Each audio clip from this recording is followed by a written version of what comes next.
Hello everyone, हम हिंदी कर रहे थे। हिंदी में हमने 2 टॉपिक कर लिए थे। आज हम नया टॉपिक करते हैं जिसमें देखते हैं हम सर्वनाम। इसमें देखते हैं सर्वनाम क्या है।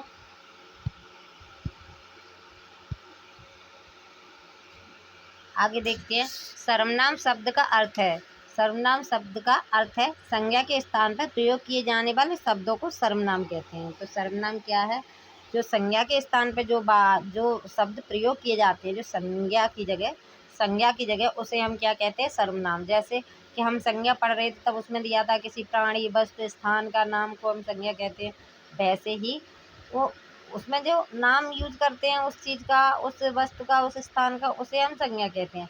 पर ये कह रहा है अगर हम संज्ञा की जगह किसी दूसरे वर्ड को यूज कर रहे हैं, संज्ञा की जगह दूसरे शब्द को यूज कर रहे हैं, वो हमारा शब्द सर्वनाम कहलाता है। जैसे गुंजन विद्यालय जाती है। गुंजन विद्यालय जाती है, तो इसमें क्या है? गुंजन संज्ञा है, पर हम इसे ऐसे कहते हैं वह वहाँ पढ़ती है। तो वह क्या है? वह सर्वनाम है, क्योंकि इसमें हम नाम या स्थान के नाम की जगह हम क्या है? सर्वनाम यूज करते हैं। कोई ऐसा शब्द यूज करते हैं जो कि वो वही बात इंडिकेट करता है पर उसका नाम नहीं होता। ठीक है, तो उसे कहते हैं हम सर्वनाम। जो संज्ञा की जगह शब्द यूज होते हैं उन्हें हम सर्वनाम कहते हैं। अब आगे, अब ये कह रहा है सर्वनाम सर्वनाम कितने प्रकार के होते हैं? कितने टाइप के सर्वनाम होते हैं? तो 6 प्रकार के सर्वनाम होते हैं। पहला पुरुषवाचक सर्वनाम। अब ये कह रहा है पुरुषवाचक सर्वनाम क्या है? तो ये बताता है जिन सर्वनाम का प्रयोग बोलने वाले, सुनने वाले या अन्य किसी व्यक्ति के स्थान पर किया जाता है उन्हें पुरुषवाचक सर्वनाम कहते हैं। तो ये हमारा आ गया पुरुषवाचक सर्वनाम। पहले हमने देखा कि संज्ञा की जगह जो हम शब्द यूज करते हैं उन्हें हम सर्वनाम कहते हैं। अब ये कह रहा है सर्वनाम होते क्या है? जैसे तुम, हम, वो, ये क्या है? सर्वनाम है, क्योंकि हम उस व्यक्ति का नाम यूज नहीं कर रहे हैं, नाम नहीं बोल रहे, पर उन्हें इंडिकेट वही कर रहे हैं। तो वो क्या है? उन शब्दों को हम सर्वनाम कहते हैं। तो हम पहला सर्वनाम कितने प्रकार के होते हैं? 6 प्रकार के। तो पहला सर्वनाम हम देखते हैं पुरुषवाचक सर्वनाम। पुरुषवाचक सर्वनाम क्या होता है? तो जिन सर्वनामों का प्रयोग बोलने वाला, मतलब जैसे मैं बोल रही हूँ तो मैं अपने लिए ही कर रही हूँ। मैं ये काम कर लेती हूँ, मैं खाना खा लेती हूँ, मैं खाना बना लेती हूँ, मैं पढ़ने जाती हूँ। तो कौन हूँ मैं कौन है? पुरुषवाचक सर्वनाम। पुरुषवाचक सर्वनाम।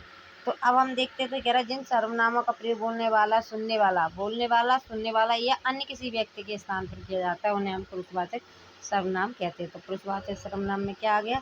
तो ये कह रहा है कोई व्यक्ति है, जैसे हम एक दूसरे से बात करते हैं या किसी व्यक्ति के बारे में बात करते हैं, तो हम उन शब्दों का यूज करते हैं, उन्हें संज्ञा की जगह उन जिन शब्दों का यूज करते हैं उन्हें हम सर्वनाम कहते हैं। अब पुरुषवाचक सर्वनाम कितने प्रकार के होते हैं? 3 तरह के होते हैं। कि हम किन व्यक्तियों के बारे में बात करेंगे? या तो अपने बारे में करेंगे, या सामने वाले के बारे में करेंगे, या फिर कोई वहाँ उपस्थित नहीं है तीसरे व्यक्ति के बारे में बात करेंगे। तो ये हो गया ये हमारे पुरुषवाचक सर्वनाम में आते हैं। तो अब आता है कौन सा 3 लोगों के बारे में बात करते हैं। तो पहला हम देखते हैं उत्तम पुरुषवाचक सर्वनाम। तो उत्तम पुरुषवाचक सर्वनाम कौन होता है? कि जो बात कर रहा है, जैसे मैं बात कर रही हूँ, मैं अपने बारे में बता रही हूँ, वे सर्वनाम शब्द जिनका प्रयोग बोलने वाला व्यक्ति स्वयं अपने लिए करता है। जैसे मैं खाना बना लेती हूँ, हम वहाँ जाएंगे, मैं पढ़ने जाती हूँ,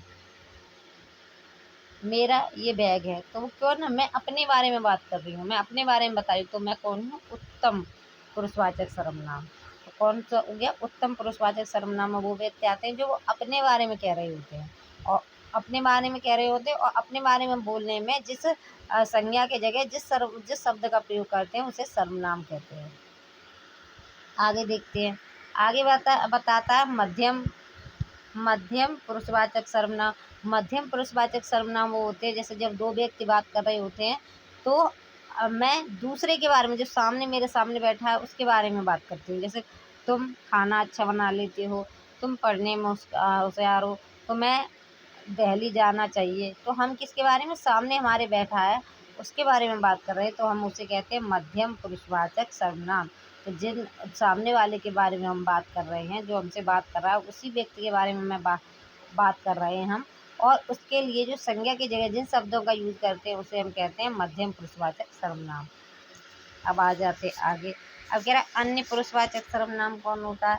तो ये कह रहे हैं जब दो व्यक्ति बात कर रहे होते हैं, वे सर्वनाम जिनका प्रयोग बोलने वाला था सुनने वाला व्यक्ति किसी अन्य व्यक्ति के लिए करता है। मतलब दो व्यक्ति आपस में बात कर रहे हैं पर वो तीसरे व्यक्ति के बारे में बात कर रहे हैं, कोई दूसरा व्यक्ति है उसके बारे में बात कर रहे हैं। वो दो बैठे हुए हैं पर बात किसके बारे में कर रहे हैं? कोई अन्य व्यक्ति जो वहाँ उपस्थित नहीं है, या फिर और जो व्यक्ति उस जो बात हो रही है वहाँ वो नहीं कर रहा, तो किसके बारे में कर रहे हैं? तीसरा व्यक्ति है जो कि वहाँ उपस्थित नहीं है, तो उसे हम कहते हैं अन्य पुरुषवाचक सर्वनाम। क्योंकि पहला बता दिया उसने उत्तम पुरुष कौन है? जो व्यक्ति बात कर रहा है वो अपने बारे में बात करता है तो उसे उत्तम पुरुषवाचक सर्वनाम कहते हैं। और दूसरा बता दिया मध्यम पुरुषवाचक सर्वनाम, जब दो व्यक्ति बात कर रहे होते हैं तो एक व्यक्ति दूसरे के बारे में बात कर रहा होता है, तो तुम खाना बना लेते हो, तुम ये काम अच्छा कर लेते हो, तुम्हारी ये आदत अच्छी है, तुम ये बुरा, तो वो क्या है? वो मध्यम पुरुषवाचक सर्वनाम है। और उत्तम पुरुषवाचक सर्वनाम क्या है? वो सर्वनाम जो दो व्यक्ति जब आपस में बात करते हैं पर वो दो व्यक्ति बात तो कर रहे हैं पर वे एक दूसरे की बात ना करके किसी तीसरे व्यक्ति की बात करते हैं, किसी अन्य व्यक्ति की बात करते हैं, तब वो जो जिन शब्दों का यूज करते हैं उन्हें कहते हैं हम अन्य पुरुषवाचक सर्वनाम। जैसे वह ऐसा काम कर लेता है, वे वृंदावन गए थे, उन्हें खाना बनाना नहीं आता है, उसे आगरा जाना चाहिए, इसे इसे पढ़ाई करनी चाहिए। तो ये क्या है? ये तीसरे व्यक्ति के बारे में दो लोग आपस में बात कर रहे हैं पर तीसरे व्यक्ति के बारे में बात करते हैं और जिन शब्दों का यूज करते हैं उसे हम कहते हैं अन्य पुरुषवाचक सर्वनाम। अब आगे देखते हैं। अब देखते हैं निश्चयवाचक सर्वनाम। तो हमने पुरुषवाचक सर्वनाम में तीन सर्वनाम देख लिए। पहला देख लिया, तीन देख लिए, उत्तम पुरुषवाचक सर्वनाम, मध्यम पुरुषवाचक सर्वनाम और अन्य पुरुषवाचक सर्वनाम। अब आ जाते हैं हम निश्चयवाचक सर्वनाम। अब ये सर्वनाम क्या है? निश्चयवाचक सर्वनाम, जो जो किसी चीज़ की निश्चितता को बताते हैं उन्हें हम कहते हैं निश्चयवाचक सर्वनाम। देखते हैं निश्चयवाचक सर्वनाम बे सर्वनाम, जो सर्वनाम जो किसी निश्चित व्यक्ति या वस्तु का बोध कराते हैं उन्हें निश्चयवाचक सर्वनाम कहते हैं। तो इसके शब्द से ही समझ में आ रहा है कि निश्चयवाचक सर्वनाम क्या होते हैं? जो किसी चीज़ का निश्चित होने का बोध कराते हैं, निश्चित व्यक्ति या वस्तु का बोध कराते हैं, उन्हें क्या कहते हैं हम? निश्चयवाचक सर्वनाम।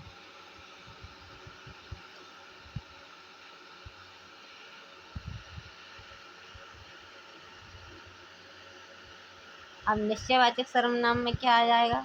जैसे यह, वह, इस, उस, वे, या मतलब कोई निश्चित बात के लिए ये ये ये मेरा पेन है, तो ये निश्चित कर रहा है ना।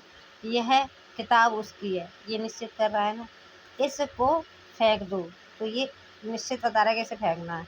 बे मेरे लगाए हुए पेड़ हैं, तो क्या कर रहा है? निश्चित कर रहा है किसी बात का, तो निश्चित कर रहा है तो उसे हम कहते हैं निश्चयवाचक सर्वनाम। आगे अनिश्चयवाचक सर्वनाम में क्या है?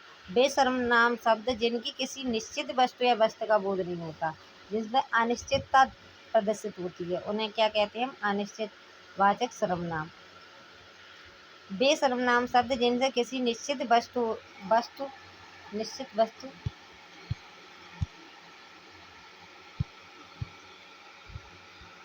वे सर्वनाम शब्द जिनसे किसी निश्चित वस्तु या व्यक्ति का बोध नहीं होता, मतलब ये नहीं पता, निश्चित बात का पता नहीं चलता कि आखिर बात क्या किसके बारे में कही जा रही है, बल्कि अनिश्चितता की स्थिति बनी रहती है, उन्हें अनिश्चयवाचक सर्वनाम कहते हैं। मतलब जिस बात में कोई निश्चितता ना हो वो अनिश्चयवाचक सर्वनाम है। जैसे कोई जा रहा है, पता नहीं कौन जा रहा है पर जा रहा है, तो वो क्या? अनिश्चितवाचक सर्वनाम। वह कुछ खा रहा है, अब क्या खा रहा है? पता नहीं क्या खा रहा है। वो पढ़ रहा है, अब क्या पढ़ रहा है? पता नहीं क्या है, निश्चित है? कोई निश्चित नहीं, कि हमें पता ही नहीं है। वह उससे कुछ बात कर रहा है, तो उससे बात कर रहा है, हमें क्या पता क्या बात कर रहा है, तो वो क्या है? अनिश्चयवाचक सर्वनाम कहे जाएंगे। अब आ जाते हैं प्रश्नवाचक सर्वनाम। प्रश्नवाचक सर्वनाम में ये है जिनमें प्रश्नवाचक शब्द यूज होते हैं, जिसमें प्रश्न किया जाता है। तो कह रहा है प्रश्नवाचक सर्वनाम में वे सर्वनाम जो प्रश्न का बोध करते हैं या वाक्य को प्रश्नवाचक बना देते हैं, उन्हें प्रश्नवाचक सर्वनाम कहते हैं। तो जिनमें प्रश्न किया जाता है वो क्या है? प्रश्नवाचक सर्वनाम है। जैसे कौन गाना गा रहा है, वह क्या लाया था, तो ये क्या है, ये प्रश्न है, प्रश्न किए जा रहे हैं, तो उसे हम कहेंगे प्रश्नवाचक सर्वनाम। तुम उसके साथ क्या कर रहे थे? तुम नदी में क्यों गए थे? तुम उसके घर क्या खा रहे थे? तुम पढ़ाई क्यों नहीं करते हो? तो ये क्या है, ये प्रश्न है, जिनमें प्रश्न होते हैं वो प्रश्नवाचक सर्वनाम कहे जाते हैं। अब आ जाते हम आगे, संबंधवाचक सर्वनाम। अब ये आगे संबंधवाचक सर्वनाम, तो ये कह रहा है वे सर्वनाम जो दो पृथक पृथक बातों के स्पष्ट संबंध को व्यक्त करते हैं। मतलब जो दो अलग अलग बातें हैं पर उनमें संबंध है, तो वो संबंध को दर्शित करते हैं, उन्हें कहते हैं हम संबंधवाचक सर्वनाम। उन्हें संबंधवाचक सर्वनाम कहते हैं। जैसे जो वह, तो ये कह रहा है अगर वो पढ़ाई करता तो वह पास हो जाता। तो क्या ये दोनों अलग अलग बात है, और दोनों जोड़ दी। अगर अगर वो अगर वो आगरा जाता तो उसे ताजमहल देखता। तो ये क्या है, दो अलग अलग बातें जोड़ दी। जिसकी अंग्रेजी अच्छी है उसको ये किताब पढ़नी चाहिए। तो क्या है, ये संबंध जोड़ देगा। तो ये क्या है, संबंधवाचक सर्वनाम, जिसमें संबंध का जो पृथक पृथक बातों में संबंध स्पष्ट करने को व्यक्त किए जाते हैं, वो क्या है, वो संबंधवाचक सर्वनाम है। अब निजतावाचक सर्वनाम आ गए। निजतावाचक सर्वनाम वे सर्वनाम जिन्हें बोलने वाला कर्ता स्वयं अपने लिए प्रयुक्त करता है, उन्हें निजवाचक सर्वनाम कहते हैं।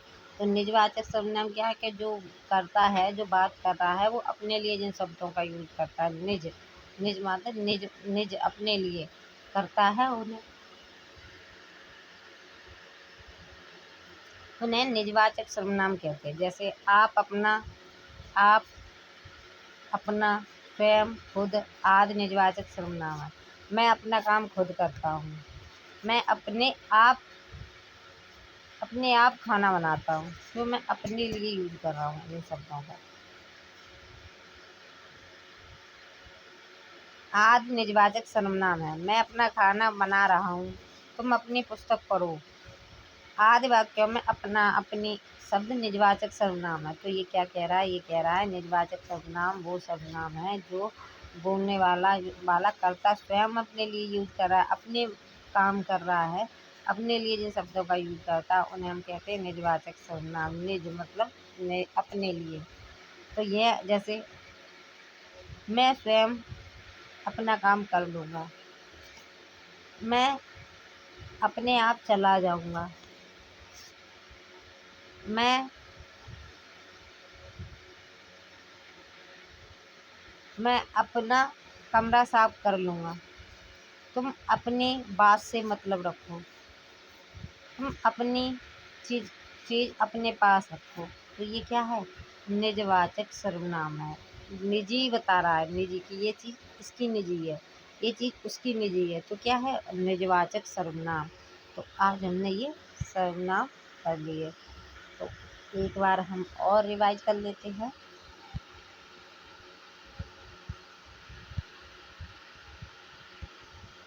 आज हम एक बार और रिवाइज कर लेते हैं। सर्वनाम, तो सर्वनाम क्या है, सर्वनाम का अर्थ है जो संज्ञा के स्थान पर प्रयोग किए जाने वाले शब्दों को सर्वनाम कहते हैं। जैसे गुंजन खाना खाती है, तो क्या है, गुंजन क्या है, संज्ञा है, पर हम कहते वो खाना खाती है, तो क्या हो गया, वो सर्वनाम हो गया। वही हो गया, जो संज्ञा के स्थान पर जो शब्दों का यूज होता है उन्हें हम सर्वनाम कहते हैं। सर्वनाम कितने प्रकार के, 6 प्रकार के हैं। पहला कहता है पुरुषवाचक सर्वनाम। तो पुरुषवाचक सर्वनाम कौन से होते हैं, जिन सर्वनामों का प्रयोग बोलने वाला, सुनने वाला या अन्य व्यक्ति के लिए किया जाता है। बोलने वाले के बारे में या सुनने वाले के बारे में या अन्य व्यक्ति के बारे में जिन जिन शब्दों का यूज किया जाता है, संज्ञा की जगह जिन शब्दों का यूज किया जाता है उन्हें हम सर्वनाम कहते हैं। पुरुष सर्वनाम कितने प्रकार के होते हैं, 3 प्रकार के होते हैं। उत्तम पुरुषवाचक सर्वनाम जो वो सर्वनाम है जो बात कर रहा है, वे सर्वनाम शब्द जिनमें प्रयोग बोलने वाला व्यक्ति स्वयं अपने लिए करता है, कि मैं ये खाना बना लेता हूँ, मैं पढ़ाई कर लेता हूँ, मुझे ये नहीं आता, मुझे वो आता है। तो वो क्या है, उत्तम पुरुषवाचक सर्वनाम। अब सेकंड है मध्यम पुरुषवाचक सर्वनाम। मध्यम पुरुषवाचक सर्वनाम वो है कि जब दो व्यक्ति बात कर रहे होते हैं तो वो दूसरे के बारे में कह रहा होता है, जो सामने बात कर रहा है उसके बारे में कह रहा होता है, तुम खाना अच्छा बना लेते हो, तुम पढ़ाई नहीं करते हो, तुम्हें पढ़ाई पर ध्यान देना चाहिए, तुम्हें खाना बनाना सीखना चाहिए। तो ये क्या है, मध्यम पुरुषवाचक सर्वनाम है, क्योंकि एक व्यक्ति दूसरे व्यक्ति से बात कर रहा है और उसके बारे में उसे बता रहा है, तो उसे कहते हैं मध्यम पुरुषवाचक सर्वनाम। अब आते हैं अन्य पुरुषवाचक सर्वनाम में आता है कि दो व्यक्ति आपस में बात कर रहे हैं पर वो तीसरे व्यक्ति के बारे में बात कर रहे हैं। वो वो सामने वाले ना तो बोलने वाले के बारे में बात की जा रही, ना सुनने वाले के बारे में बात की जा रही, बल्कि कोई अन्य व्यक्ति है उसके बारे में बात की जा रही है, तो उसे हम कहते हैं अन्य पुरुषवाचक सर्वनाम। अन्य पुरुषवाचक सर्वनाम जैसे वे वे वे आगरा गए हैं, उन्हें खाना बनाना चाहिए, उसे अपना काम करना चाहिए, इसे उसको दे दो। तो ये क्या है, अन्य पुरुषवाचक सर्वनाम है, तीसरे व्यक्ति के बारे में बात हो रही है। अब आगे आ जाता है निश्चयवाचक सर्वनाम। निश्चयवाचक सर्वनाम में वे सर्वनाम है जो किसी निश्चित व्यक्ति या वस्तु का बोध कराते हैं, कोई निश्चित चीज़ का बोध करा रहे हैं, उन्हें निश्चितवाचक सर्वनाम कहते हैं।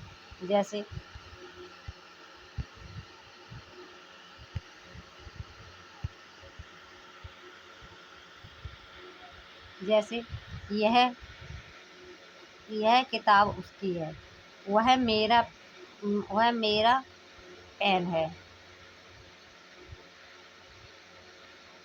वे बकरी मेरी हैं, ये बैग उसका है। तो क्या कर रहा है, ये निश्चित कर रहा है कि ये चीज़ मेरी है, कि ये चीज़ उसकी है, ये इसका है। तो हो गया निश्चितवाचक सर्वनाम। अब आ जाता है अनिश्चयवाचक सर्वनाम। तो ये कह रहा है जो जिस शब्दों जिनमें वे सर्वनाम जिनमें किसी निश्चित वस्तु या व्यक्ति का बोध ना हो, निश्चित बात पता नहीं चले कि किसके बारे में क्या क्या किया जा रहा है, किसके बारे में कहा जा रहा है, तो वो क्या हो गया, अनिश्चयवाचक सर्वनाम। तो इसे हम कहते हैं अनिश्चितता की स्थिति बनी रहती है तो उन्हें अनिश्चितवाचक सर्वनाम कहते हैं। जैसे कोई जा रहा है, कौन जा रहा है, पता नहीं कौन जा रहा है। वह कुछ खा रहा है, क्या खा रहा है, पता नहीं। वह पढ़ रहा है, तो क्या पढ़ रहा है, पता है, नहीं पता। तो ये हो गया अनिश्चयवाचक सर्वनाम। अब आ जाते हैं आगे। अब आ जाता है प्रश्नवाचक सर्वनाम। प्रश्नवाचक सर्वनाम में वो सर्वनाम है जिसमें प्रश्न किया जाता है। वे सर्वनाम जो प्रश्न का बोध करते हैं या वाक्य को प्रश्नवाचक बना देते हैं उन्हें प्रश्नवाचक सर्वनाम कहते हैं। जैसे कौन गाना गा रहा है, गाना कौन गा रहा है, पता नहीं, प्रश्नवाचक है, कौन गाना गा रहा है, तो आंसर दो कि कौन गाना गा रहा है, तुमने देखा है तो तुम बताओ कौन गाना गा रहा है। वह क्या लाया था, तो वो पूछ रहा है कि क्या लाया था, जो व्यक्ति सामने वाले से पूछ रहा है। तो तुमने क्या खाया, तो वो पूछ रहा है क्या खाया है, तो ये प्रश्न कर रहा है, तो उसे कहते हैं प्रश्नवाचक सर्वनाम। अब आ जाते हैं संबंधवाचक सर्वनाम। संबंधवाचक सर्वनाम में कह रहा है वे सर्वनाम जो दो पृथक पृथक बातें हैं उनमें संबंध स्पष्ट संबंध को व्यक्त करने के लिए उन्हें संबंधवाचक सर्वनाम कहते हैं। जिनमें संबंध दो पृथक पृथक बातों में संबंध बताने के लिए, जिन्हें दो संबंध स्थापित करने के लिए, संबंध स्पष्ट संबंध को व्यक्त करने के लिए कोई शब्द का यूज होता है, उन्हें संबंधवाचक सर्वनाम कहते हैं। जैसे जो वह ये काम करता तो ऐसा हो जाता, अगर वो पढ़ाई करता तो पास होता, जिसकी ये किताब है उसकी ये पेन है। तो ये क्या है, ये संबंध स्थापित कर रहा है दो पृथक चीज़ों में, तो ये संबंधवाचक सर्वनाम हो गया। अब आ गया निजवाचक सर्वनाम। निजवाचक सर्वनाम जो सिर्फ निजी हो, निजी मतलब जो जिससे ये पता चलता हो कि ये किसी निजी है, निजी माने निजवाचक सर्वनाम। वे सर्वनाम जिन्हें बोलने वाला करता स्वयं अपने लिए प्रयुक्त करता है उन्हें निजवाचक सर्वनाम कहते हैं। जैसे आप, अपना, स्वयं, खुद आदि निजवाचक सर्वनाम है, मतलब जिसमें किसी से ये व्यक्त होता है कि ये वस्तु उसकी निजी है, ये इसकी निजी है, तो ये क्या है, निजवाचक सर्वनाम। जैसे मैं अपना खाना बना रहा हूँ, तो वो किसका बना रहा है, अपना बना रहा है।